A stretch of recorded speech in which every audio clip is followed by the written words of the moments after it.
হঠাৎ সেই অন্ধকার নদী খাতের আশেপাশে ঘাস চোপ হতে উঠে এলো কয়েকটা ষণ্ডা গুন্ডা লোক।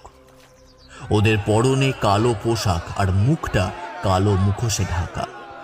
এসেই চেপে ধরল পারমিতাকে। ওদের একজন পারমিতাকে কাঁধে তুলে দৌড় লাগালো। পেছনে ছুটলেন কর্নেল, কিন্তু কিছু দূরে গিয়েই অন্ধকারে অদৃশ্য হয়ে গেল লোকগুলো।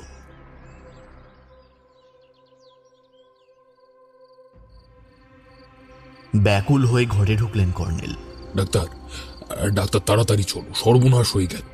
বিধু ডাক্তার চোখ বন্ধ করে কি যেন চিন্তা করছিলেন। হঠাৎ কর্নেলের এহেন আকুতি ভরা ডাকে চমকে উঠে চোখ মেললেন।